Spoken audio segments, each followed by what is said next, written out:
Hello दोस्तों, कहानी flix channel में आप सभी का स्वागत करती हूँ। तो आइए सुनते हैं आज की कहानी। एक धनी सेठ के 7 बेटे थे। 6 का विवाह हो चुका था। 7वीं बहू आई। वह सत्संगी माँ बाप की बेटी थी।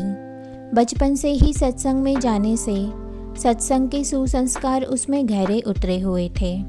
छोटी बहू ने देखा कि घर का सारा काम तो नौकर चाकर करते हैं, जेठानियाँ केवल खाना बनाती है, उसमें भी खटपट होती रहती है। बहू को सुसंस्कार मिले थे कि अपना काम स्वयं करना चाहिए और प्रेम से मिलजुल कर रहना चाहिए। अपना काम स्वयं करने से स्वास्थ्य बढ़िया रहता है। उसने युक्ति खोज निकाली और सुबह जल्दी स्नान करके शुद्ध वस्त्र पहनकर पहले ही रसोई में जा बैठी। जेठानियों ने टोका, लेकिन फिर भी उसने बड़े प्रेम से रसोई बनाई और सबको प्रेम से भोजन करवाया। सभी बड़े तृप्त व प्रसन्न हुए। दिन में सास छोटी बहू के पास जाकर बोली, बहू तू सबसे छोटी है, तू रसोई क्यों बनाती है? तेरी 6 जेठानियाँ हैं। बहू, माँ जी कोई भूखा अतिथि घर आ जाए तो उसको आप भोजन क्यों कराते हो? बहू, शास्त्रों में लिखा है कि अतिथि भगवान का स्वरूप होता है। भोजन पाकर वह तृप्त होता है तो भोजन कराने वाले को बड़ा पुण्य मिलता है। माँ जी, अतिथि को भोजन कराने से पुण्य होता है तो क्या घर वालों को भोजन कराने से पाप होता है? अतिथि में भगवान का स्वरूप है तो घर के सभी लोग भी तो भगवान का स्वरूप है, क्योंकि भगवान का निवास तो जीव मात्र में है। और माँ जी, अन्न आपका, बर्तन आपके, सब चीज़ें आपकी है। मैं जरा सी मेहनत करके सब में भगवत भाव रख के रसोई बनाकर खिलाने की थोड़ी सी सेवा कर लूँ तो मुझे पुण्य होगा कि नहीं होगा? सब प्रेम से भोजन करके तृप्त होंगे, प्रसन्न होंगे तो कितना लाभ होगा। इसलिए माँ जी, आप रसोई मुझे बनाने दो। कुछ मेहनत करूँगी तो स्वास्थ्य भी बढ़िया रहेगा। सास ने सोचा कि बहू बात तो ठीक कहती है, हम इसको सबसे छोटी समझते हैं, पर इसकी बुद्धि सबसे अच्छी है। दूसरे दिन सास सुबह जल्दी स्नान करके रसोई बनाने बैठ गई।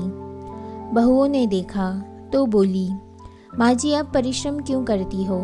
सास बोली, तुम्हारी उम्र में मेरी उम्र ज़्यादा है, मैं जल्दी मर जाऊंगी। मैं अभी पुण्य नहीं करूंगी तो फिर कब करूंगी? बहुएं बोली, माँ जी इसमें पुण्य क्या है, यह तो घर का काम है। सास बोली, घर का काम करने से पाप होता है क्या? जब भूखे व्यक्तियों को, साधुओं को भोजन कराने से पुण्य होता है तो क्या घर वालों को भोजन कराने से पाप होता है? सभी में ईश्वर का वास है। सास की बातें सुनकर सब बहुओं को लगा कि इस बात का तो हमने कभी ख्याल ही नहीं किया। यह युक्ति बहुत बढ़िया है। अब जो बहू पहले जाग जाए वही रसोई बनाने बैठ जाए। पहले जो भाव था कि तू रसोई बना तो 6 बारी बारी बनती थी, लेकिन अब मैं बनाऊं यह भाव हुआ तो 8 बारी बंद गई। 2 और बढ़ गए, सास और छोटी बहू। काम करने में तू कर इससे काम बढ़ जाता है और आदमी कम हो जाते हैं, पर मैं करूं इससे काम हल्का हो जाता है और आदमी बढ़ जाते हैं। छोटी बहू उत्साही थी। सोचा कि अब रोटी बनाने में चौथे दिन बारी आती है, फिर क्या किया जाए। घर में गेहूं पीसने की चक्की पड़ी थी, उसने उससे गेहूं पीसने शुरू कर दिए। मशीन की चक्की का आटा गर्म गर्म बोरी में भर देने से जल जाता है, उसकी रोटी स्वादिष्ट नहीं होती। लेकिन हाथ से पीसा गया आटा ठंडा और अधिक पौष्टिक होता है तथा उसकी रोटी भी स्वादिष्ट होती है। छोटी बहू ने गेहूं पीसकर उसकी रोटी बनाई तो सब कहने लगे कि आज की रोटी का जायका बड़ा विलक्षण है। सास बोली, बहू तू क्यों गेहूं पीसती है? अपने पास पैसों की कमी नहीं है। माँ जी, हाथ से गेहूं पीसने से व्यायाम हो जाता है और बीमारी नहीं आती। दूसरा, रसोई बनाने से भी ज़्यादा पुण्य गेहूं पीसने का है। सास और जेठानियों ने जब ये सुना तो लगा कि बहू ठीक कहती है। उन्होंने अपने अपने पतियों से कहा, घर में चक्की ले आओ, हम सब गेहूं पीसेंगी। रोजाना सभी जेठानियाँ चक्की में 2-2.5 सेर गेहूं पीसने लगी। अब छोटी बहू ने देखा कि घर में झूठे बर्तन मांजने के लिए नौकरानी आती है। अपने झूठे बर्तन हमें स्वयं साफ करने चाहिए, क्योंकि सब में ईश्वर है, तो कोई दूसरा हमारा झूठा क्यों साफ करे। अगले दिन उसने सब बर्तन मांज दिए। सास बोली, बहू विचार तो कर, बर्तन मांजने से तेरा गहना घिस जाएगा, कपड़े खराब हो जाएंगे। माँ जी, काम जितना छोटा उतना ही उसका महात्म्य ज़्यादा। पांडवों के यज्ञ में भगवान श्री कृष्ण ने झूठी पत्तलें उठाने का काम किया था। दूसरे दिन सास बर्तन मांजने बैठ गई। उसको देख के सब बहुओं ने बर्तन मांजने शुरू कर दिए। घर में झाड़ू लगाने नौकर आता था। अब छोटी बहू ने सुबह जल्दी उठकर झाड़ू लगा दी। सास ने पूछा, बहू झाड़ू तूने लगाई है? माँ जी, आप मत पूछिए, आपको बोलती हूँ तो मेरे हाथ से काम चला जाता है। झाड़ू लगाने का काम तो नौकर का है, तू क्यों लगाती है? माँ जी, रामायण में आता है कि वन में बड़े बड़े ऋषि मुनि रहते थे, लेकिन भगवान उनकी कुटिया में न जाकर पहले शबरी की कुटिया में गए, क्योंकि शबरी रोज चुपके से झाड़ू लगाती थी, पंपासर का रास्ता साफ करती थी कि कहीं आते जाते ऋषि मुनियों के पैरों में कंकड़ ना चुभ जाए। सास ने देखा कि यह छोटी बहू तो सबको लूट लेगी, क्योंकि यह सबका पुण्य अकेले ही ले लेती है। अब सास और सब बहुओं ने मिलकर झाड़ू लगानी शुरू कर दी। जिस घर में आपस में प्रेम होता है वहाँ लक्ष्मी बढ़ती है, और जहाँ कलह होता है वहाँ निर्धनता आती है। सेठ का तो धन दिनों दिन बढ़ने लगा। उसने घर की सब स्त्रियों के लिए गहने और कपड़े बनवा दिए। अब छोटी बहू ससुर से मिले गहने लेकर बड़ी जेठानी के पास गई और बोली, आपके बच्चे हैं, उनका विवाह करोगी तो गहने बनवाने पड़ेंगे। मेरे तो अभी कोई बच्चा भी नहीं, इसलिए इन गहनों को आप रख लीजिए।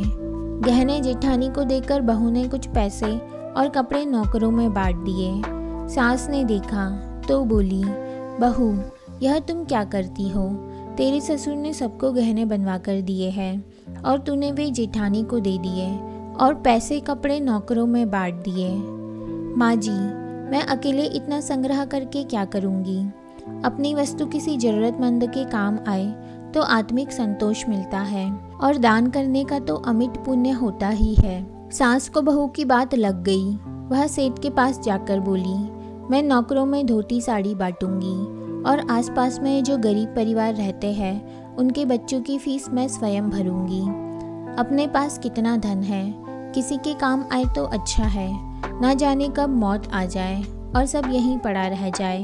जितना अपने हाथ से पुण्य कर्म हो जाए अच्छा है।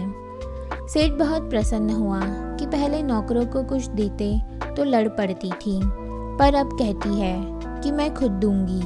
सास दूसरों को वस्तुएं देने लगी तो यह देखकर दूसरी बहुएं भी देने लगी। नौकर भी खुश होकर मन लगा के काम करने लगे और आस पड़ोस में भी खुशहाली छा गई। गीता में आता है, यद्दाचराति श्रेष्ठ स्तत्त देवोतरहो जनः सह यत्ते प्रमाणम कुर्ते लोक स्तत्व नु वर्तते। श्रेष्ठ मनुष्य जो आचरण करता है दूसरे मनुष्य वैसा वैसा ही करते हैं। वह जो कुछ प्रमाण कर देता है दूसरे मनुष्य उसी के अनुसार आचरण करते हैं। छोटी बहू ने जो आचरण किया उससे उसके घर का तो सुधार हुआ ही, साथ में पड़ोस पर भी अच्छा असर पड़ा। उनके घर भी सुधर गए। देने के भाव से आपस में प्रेम भाईचारा बढ़ गया।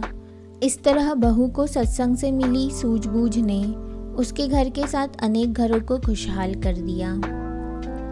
तो दोस्तों, आशा करती हूँ कि ये कहानी आपको ज़रूर पसंद आई होगी। इस कहानी पर आपकी क्या राय है हमें कमेंट में ज़रूर बताइए, और अगर आपको कहानी पसंद आई हो तो प्लीज़ हमारे चैनल को सब्सक्राइब कीजिए एंड वीडियो को लाइक कीजिए एंड शेयर कीजिए। तो मैं कल मिलती हूँ आपसे अगली कहानी में। तब तक के लिए बाय बाय।